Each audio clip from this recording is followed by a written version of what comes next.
नमस्कार दोस्तों, स्वागत है आपका हिंदी नॉलेज शो में। तो दोस्तों, भारत के पहले स्टेल्थ हथियार ओरा, जिसे घातक के नाम से भी जाना जाता है, उस पर खबरें अब बहुत तेजी से आना शुरू हो गई है। आपको याद होगा कि पिछले हफ्ते ही इसका हमने एक बहुत ही बड़ा टेस्ट अंजाम दिया था टेललेस कॉन्फ़िगरेशन के साथ, और उस टेस्ट के बाद जब डीआरडीओ ने टेस्ट की पूरी वीडियो जारी करी, वो भी मैंने आपको दिखाई थी। आप चाहें तो उस वीडियो को जाकर देख सकते हैं। डिस्क्रिप्शन में मैं सबसे पहला लिंक उस वीडियो का डाल दूंगा। लेकिन फिलहाल लेटेस्ट स्थिति ये है कि ओरा पर अब खबरें धड़ाधड़ आना शुरू हो गई हैं तेजी से। क्यों? क्योंकि अब इसका जो डेवलपमेंट है वो अपने अंतिम और निर्णायक चरण में पहुंच चुका है, और अब इसकी सारी चीजें फाइनलाइज होना शुरू हो चुकी है। और इसका इशारा आपको आज की खबर में मिल भी जाएगा, क्योंकि आज की खबर इसके अंतिम चरण से ही जुड़ी हुई है। दरअसल हुआ यह है कि जो डिफेंस इंडस्ट्री से जुड़े हुए सोर्सेज हैं, उन्होंने रिपोर्ट दी है कि भारतीय वायुसेना और डीआरडीओ ने ओरा से जुड़ी हुई जितनी भी कॉन्फ़िगरेशन है उसे फाइनलाइज करना शुरू कर दिया है।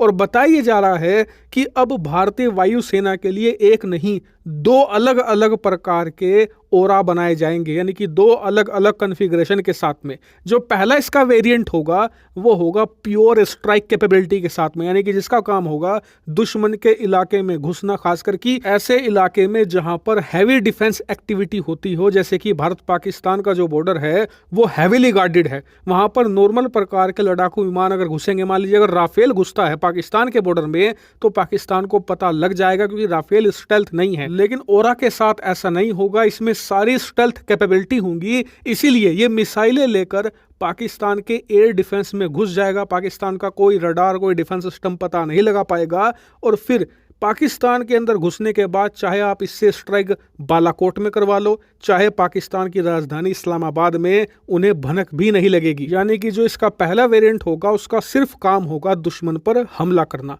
अब आते हैं दूसरे वेरिएंट पर। दूसरा वेरिएंट होगा प्योर डोमिनेंस के लिए, यानी कि एयर डोमिनेंस बनाना। और इसीलिए इसमें मिसाइलें कम होंगी, लेकिन दूसरे अन्य उपकरण इसमें लगे हुए होंगे, जैसे कि जासूसी से जुड़े हुए उपकरण, हैवी कैमरा वगैरह, ये सब इसमें लगे हुए होंगे ताकि ये सब काम कर सके। एक तरीके से आप ये कह लो कि जो पहला वेरिएंट होगा वो प्योर बैट्समैन होगा, और जो दूसरा वेरिएंट होगा वो ऑलराउंडर होगा। लेकिन इसी के साथ ये भी खबर निकलकर सामने आई है कि इन दोनों वेरिएंट को तैयार करने में जो रकम खर्च होगी उसका लगभग आंकड़ा भी जारी हो चुका है।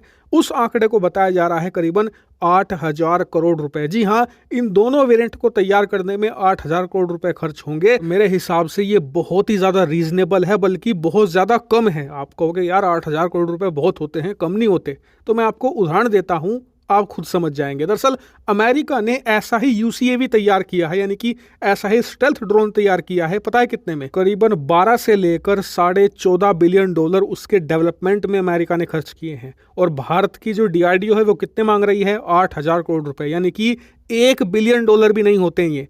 अगर आपको $1 बिलियन पहुंचना है तो 8,200 करोड़ रुपए बैठते हैं भारतीय रुपए में। इसका मतलब ये कि डीआरडीओ के जो वैज्ञानिक हैं वो 15 गुना कम खर्चे में एक ऐसा स्टेल्थ हथियार तैयार करने की बात कह रहे हैं जो पूरे के पूरे पाकिस्तान के आसमान को डोमिनेट करेगा। पाकिस्तान इसके मुकाबले कुछ खड़ा नहीं कर पाएगा आने वाले 20-25 सालों में भी। इसके आने के बाद आप सर्जिकल स्ट्राइक चाहे हर 2 हफ्ते में करवा लेना।